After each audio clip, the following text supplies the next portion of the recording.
Hi everyone, it's your friend Doris Thecoder back with another video. So today's video, if you're again new to my channel, welcome. Coming back, welcome back. This is regarding the 2022 CPT errata. There is not yet an errata, however, we found what I believe to be an error in the CPT book. So first, a little history behind what the CPT errata is. When you think about just kind of looking at our big books and seeing them organized so thoroughly and having all the guidelines in them, we don't realize the work that goes into making all of that happen. So, again, to err is human, we've got humans involved. So, every once in a while, there is a mistake in one of the publications that's found after the publication has been printed. Anytime it is an AMA publication, those CPT and CPT related documents like the Insider, you can actually go to the AMA's website, their technical corrections document, and errata, and locate it there. So the most recent errata published in 2022, they'll tell you the date. This was done, for example, in December 30th. On December 30th, it does not have an error that I just identified today. I believe in making coding resources for myself. It is very difficult to work in a coding environment and escape the responsibility or reality that there's going to be some production expectation. So I'll commonly make myself reference sheets. I was making my reference sheet here, and in making my reference sheet, I realized that there was an error in the CPT. So what we're going to do here is go to our internet. So the first thing I do when I find what I think might be a mistake is I will actually go to the errata to see if it's been published. Now, I make it part of my practice to check this kind of frequently. I wish I could say I set a calendar to check it off, and I said I was going to do that, never kind of made it to do that. Maybe I'm going to write a note to do that. Never made my way to doing that, but I do check it anytime I see something that kind of gives me pause or additional information. So this was last published in December. Because there's, excuse me, so many different specialties that use the CPT, like I wouldn't identify an error in pathology or ENT because those are not specialties I deal with. But a person who deals with ENT would identify those. So there are potentially multiple updates to the errata, and that's why it's important for you to check it frequently. I do use Encoder, so you want to be careful because I don't know how timely some of these changes are made in your encoder systems. This is why I'll say till the end of the world, I want my books. I want my books. I don't want. I don't. I have nothing against encoders. I use them. And Encoder is not specifically Encoder Pro I'm talking about. I mean any kind of coding assistant system that has all of your codes listed within them. I find them helpful and supplementary. I do not at all use them as a replacement. That doesn't work for me. So if you look in your 2022 CPT Professional Edition, I don't know anybody who buys the standard, by the way, actually, if you ever buy the professional, you'll probably never buy the standard again. It's a real difference, and I think you miss a lot. But on page 781 of your CPT, this pertains to CPT code 93662. I'm not really into the certainty of rightness, so I'll say maybe I'm 99.9% sure or 99% sure that this is an error. So I've already contacted the AMA, but you want to make this update in your book because I don't know everyone's coding process. We process differently. They've created this year for us in electrophysiology a really great table for us to use to find out what's included and what not is not included. The CPT code in question here is CPT codes 93656 and 93662. The error is identified in CPT 93662. I'm 99% sure of that, right? So CPT code 93656, if you use that, that is the code that we use for A-fib ablation accomplished with pulmonary vein isolation techniques. They've bundled several codes or services that we were previously able to report in 2021 into that code: transeptal puncture, 3D mapping, as well as ICE.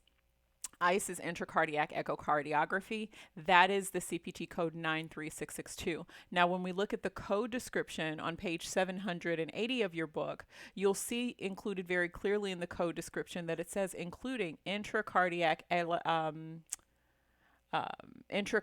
echocardiography. That is what ICE is, CPT 93662.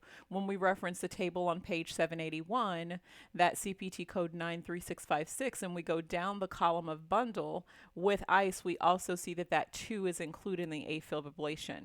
However, if you were just kind of coding and maybe you didn't use the table or missed that within your CPT code description for 93656, when you look at 93662, because intracardiac echocardiography is not just used for EP studies. They use it for a lot of different procedures.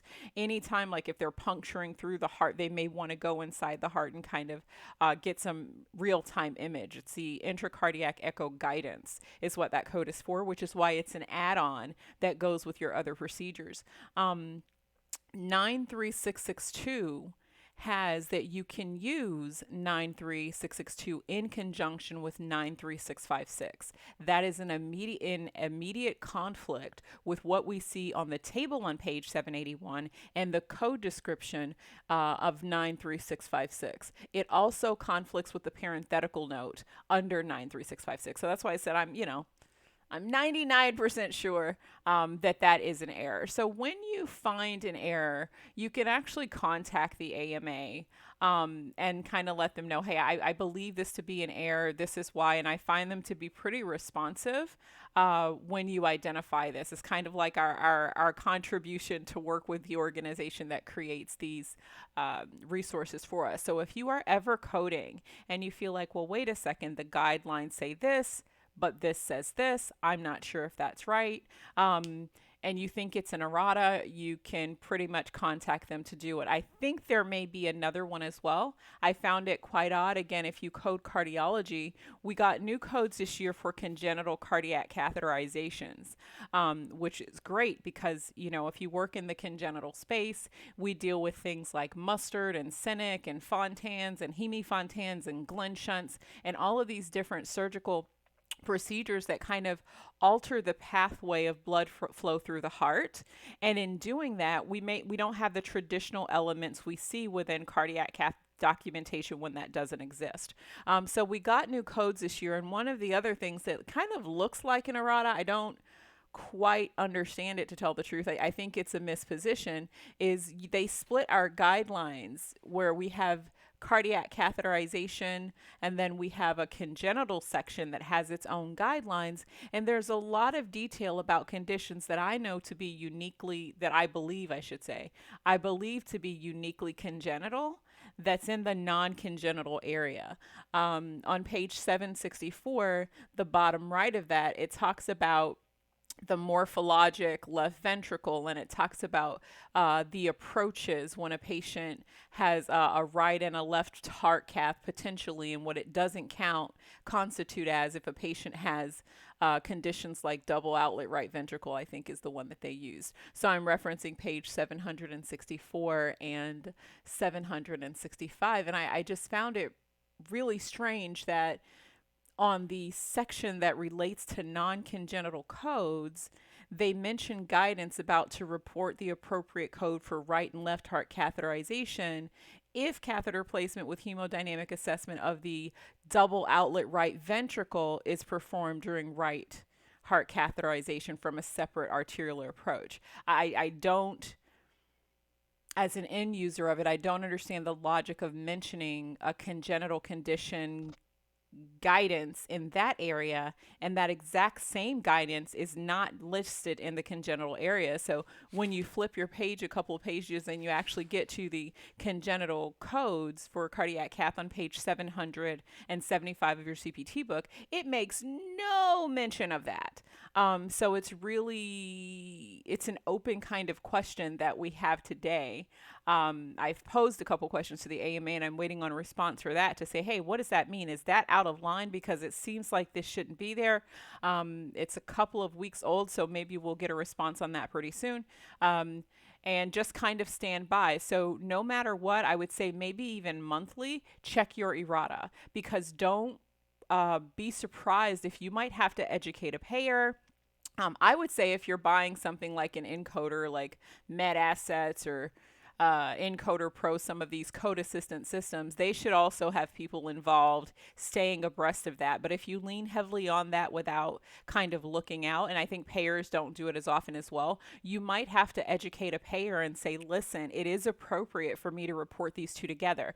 I understand the CPT says this, but there was a corrections document that corrected that, and this is the way we should do it now. This is why the AMA, I think, makes the Errata a public access document. There's some things you can't get public access for. You have to have a subscription or you have to buy, like the CPT assistant, that you have to pay for. But the Errata is public access and free. So you can check that out and feel free to share that with payers, with providers, with your reimbursement team who might be working your denials when payers start kicking things, because they are not always timely in doing that. And sometimes they build those edits at the end of the year to prepare for the next year that include different things or exclude certain things. And I don't know how often payers are going back to the system to update it. So that might be something that you'll have to work out through the claims department. So I hope you found this video helpful. Check out the CPT Errata. I'm your friend Doris Thecoder